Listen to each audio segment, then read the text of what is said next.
Hey guys, Vanessa and Anna here from Obsessive Programming. And so today we are only going to be doing Alice. This video is just going to be on the procedures tab. So here in Say and Think we already did, as I said already. And here in Position we've already done Move, but we haven't done these 4 blocks. So this coding block is called Move Toward. If we drag it up here, we have to pick the target of what the panda is going to be moving towards because we have the panda selected. We want the panda to move towards Lori, which is the girl. And now we have to choose how much we want him to move towards Lori. I say we're going to make him move 2 towards Lori. Now if I click Run, you can see that the panda is going to move 2 towards Lori. Now Move Away From is just like Move Towards, except for you moving away from something. So now the panda, I want the panda to move away from Lori 1 this time. And now watch. First panda moved toward it, and then the panda moved away from Lori. Now, Move 2 is moving 2. It's the panda moving towards a target. This time I'm going to have the panda move towards Lori again. And Lori, just watch what happens. You see the panda moved directly to Lori all the way, and it stayed positioned there. Now I'm going to drag this coding block to get rid of it, as you can see, back into the coding.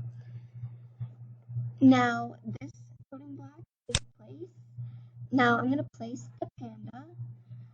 The spatial relation is going to be to the left of, to the right of, above, below, in front of, behind. I'm going to do to the right of Lori.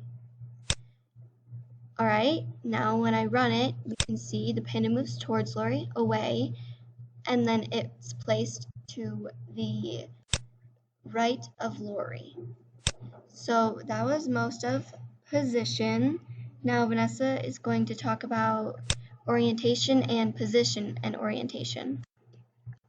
Okay, I'm going to just get rid of this so we don't have to keep on going through all these over and over.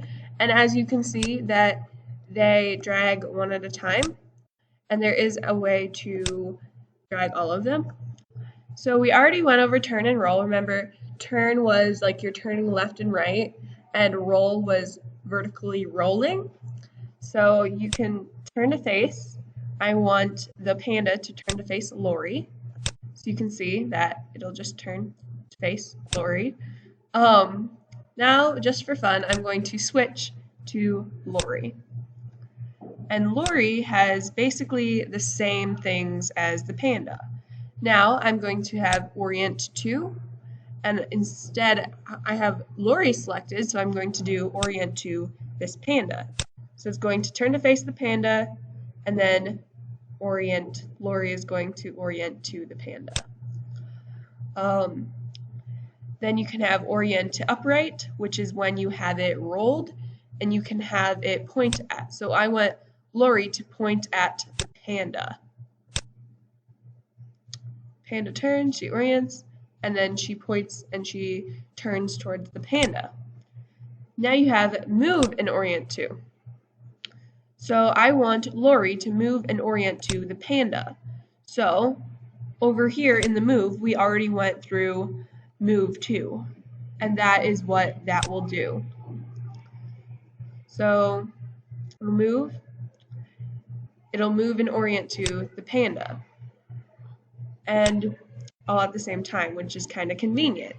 Okay, so now since we've gone over this, we are going to go over size.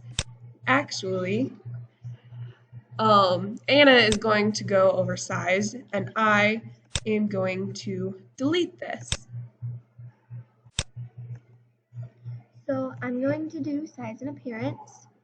So if you look at size right here, you can set the width or height or depth to a certain number, and whatever we have selected, which is Lori right now, the width of Lori is going to change whatever I change it to. Same with height and depth. Now I'm going to do an example of, say, height. Now watch how Lori's height changes.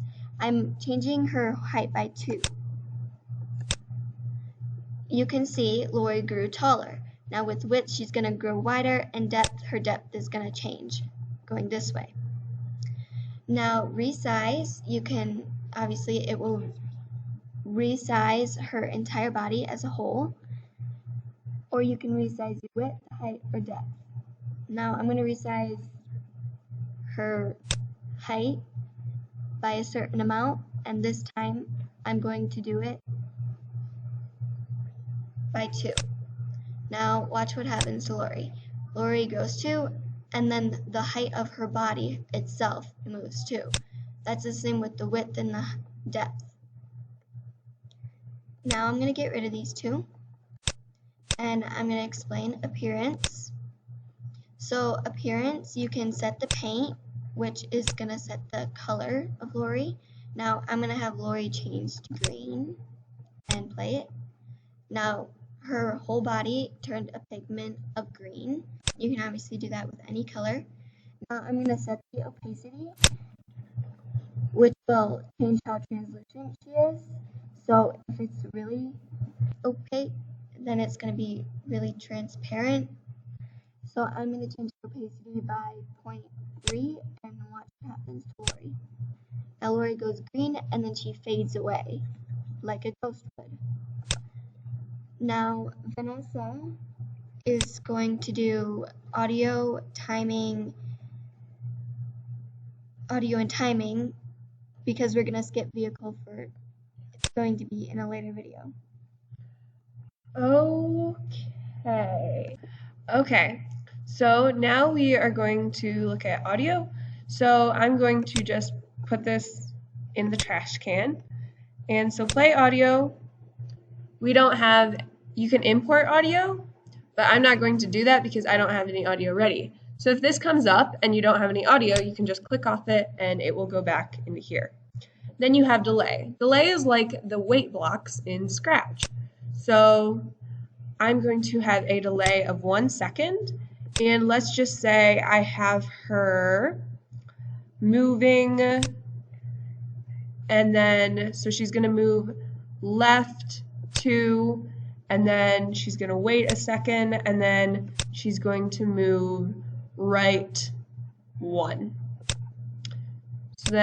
So she moves left 2, waits a second, and moves right 1. And obviously you can change the duration of how long she will delay or wait. So that is timing. And then there is straighten out joints, which that is more of when you work with functions, you can change the joints, but we are not going to explain that right now. We really can't compare in this one because it's just Alice alone. So we'll find a later time in later videos to compare some more between them and all of the procedures and scripts and Scratch. So thanks for watching. If you have any questions, put them in the comments below and we'll try to get back to you. So see you later, fellow programmers. Toodles.